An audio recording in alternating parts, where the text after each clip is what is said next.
जय श्री कृष्णा। राधे राधे।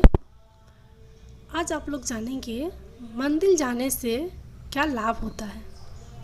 मंदिर जाने से एक नहीं अनेक है लाभ। प्रतिदिन पूजा पाठ करने से मिलते हैं ये 36 लाभ। अक्सर देखा गया है कि लोग रोज़ाना मंदिर जाना पसंद करते हैं, कुछ अपने मन को शांत करने के लिए तो कुछ भगवान की पूजा करने के लिए जाते हैं। बता दें कि मंदिर का अर्थ होता है मन से दूर कोई स्थान। ऐसे में कुछ देर आंख बंद कर मौन रखना बेहद लाभदायक होता है। लोग मंदिर के पीछे छिपे विज्ञान और अध्यात्म को नहीं जानते हैं। सुबह सुबह मंदिर जाने से कई लाभ होते हैं। व्यस्त जीवन शैली की वजह से लोग मंदिर नहीं जा पाते हैं। ऐसे में लोगों ने अपने घर के अंदर ही एक छोटा सा मंदिर बना लिया है। ज़्यादातर लोग भगवान को याद करने के अलावा पूजा पाठ भी अपने इसी छोटे से मंदिर में करते हैं।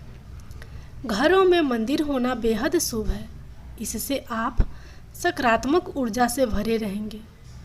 मंदिर से सिर्फ आध्यात्मिक लाभ ही नहीं बल्कि ये स्वास्थ्य के लिए भी बेहद लाभदायक है। कई लोगों को इस लाभ के बारे में जानकारी नहीं होती है, लेकिन मंदिर जाने की वजह से एक नहीं बल्कि अनेक फायदे हैं। लेकिन इससे पहले अगर आप भी चाहते हैं कि लक्ष्मी माता का आशीर्वाद आप पर बना रहे तो वीडियो को लाइक करें और चैनल को सब्सक्राइब कर लें और कमेंट बॉक्स में जय माता लक्ष्मी ज़रूर लिखें। नंबर 1, यदि आप प्रतिदिन मंदिर जा रहे हैं तो आप अपने जीवन में आने वाली उन घटनाओं से बच सकते हैं जो कि आकस्मिक आती हैं, जैसे दुर्घटना, हत्या, आत्महत्या जैसी नकारात्मकता आपकी ज़िंदगी से दूर रहेगी। नंबर 2, मंदिर जाने वाले व्यक्ति के मन में भरपूर सकारात्मकता और आध्यात्मिक बल होता है, जिसके चलते उसके आसपास नकारात्मक ऊर्जा उसके पास फटकती भी नहीं है।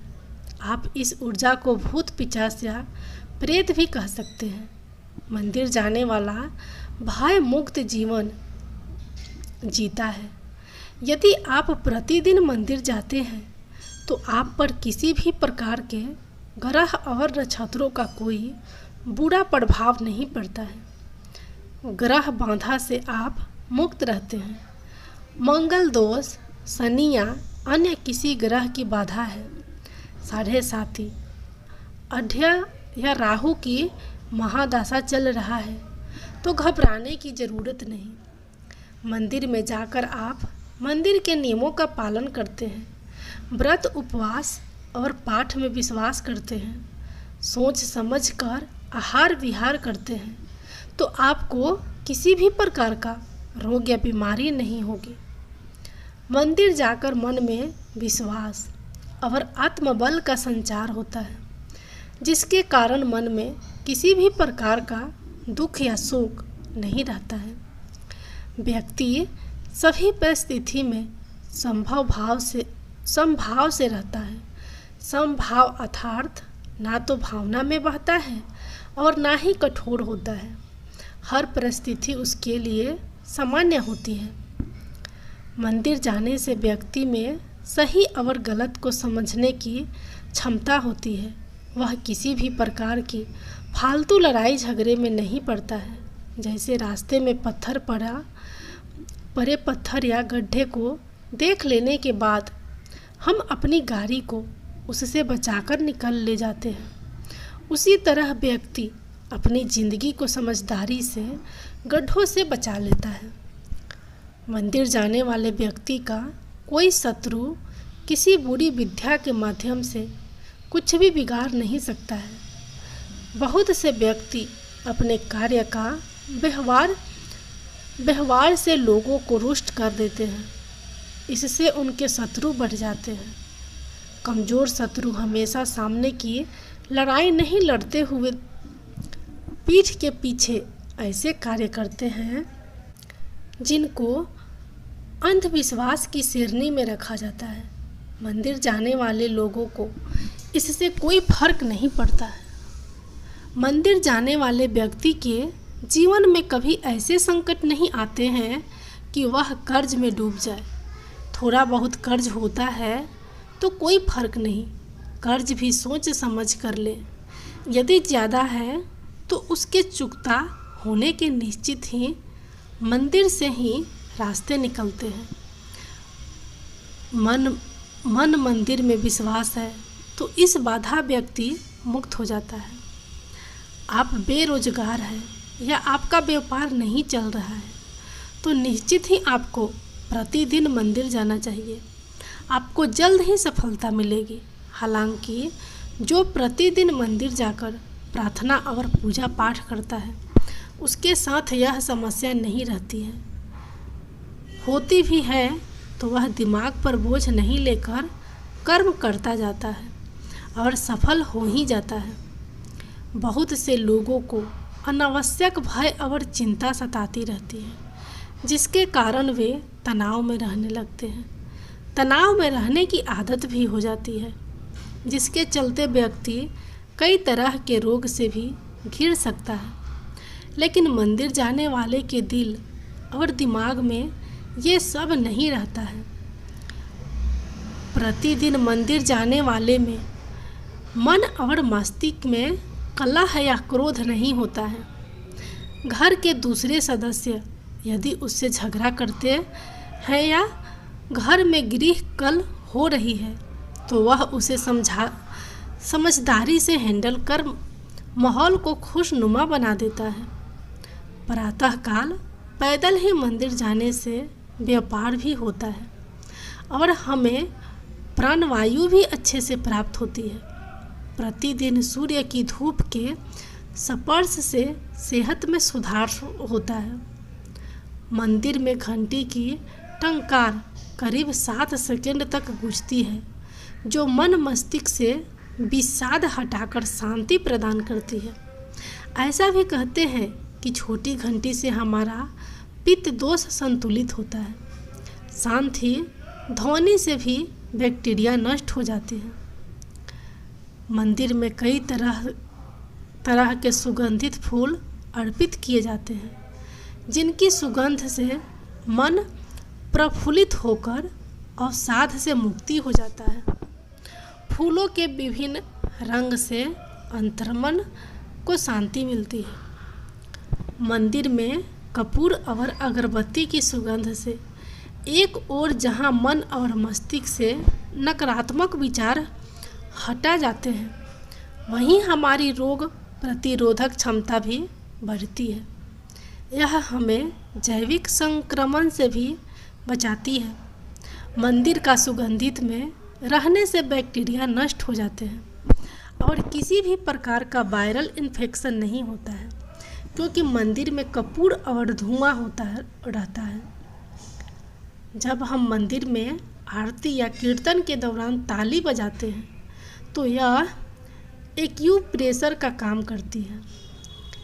इससे हमारे रक्त संचार सुचारू रूप से संचालित होता है और शरीर की मांसपेशियां भी मजबूत होती है। आरती या चालीसा को जपने पढ़ने से हमारा वाणी दोष भी दूर होता है। ओम के उच्चारण से हमारा चित्त एकाग्र होता है। आरती के बाद शंख बजाया जाता है। जो श्रद्धालु के लिए सुखदायी और स्वास्थ्य वर्धक है। शंख बजाने वाले के फेफड़े मजबूत होते हैं।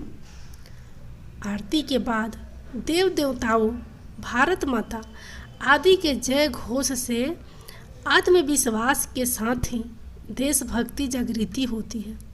इसी के साथ हम मंदिर में गौ रक्षा और गौ हत्या बंद करने का संकल्प भी लिया जाता है। आरती लेने से ही हमारी हथेली की कोशिकाओं को दिव्य ऊष्मा मिलती है और हमारे भीतर फल रहे सभी विषाणु और जीवाणु समाप्त हो जाते हैं। आँखों पर हथेलियाँ रखने से गर्माहट आँखों के पीछे की सूक्ष्म रक्त वाहिकाओं को खोल देती है और उनमें ज़्यादा रक्त प्रभावित होने लगता है, जिससे हमारी आँखों की ज्योति बढ़ती है। आरती के बाद नमस्कार और दंडवत प्रणाम करने से हमारे मन में विनम्रता और श्रद्धा का भाव जागृत होता है। अहंकार और घमंड का नाश होता है। भगवान के दर्शन, पूजा और आरती के बाद हमें तुलसी मिला चरणामृत, पंचामृत और प्रसाद मिलता है। यह चरणामृत और पंचामृत हमारी सेहत के लिए बहुत ही फायदेमंद होता है।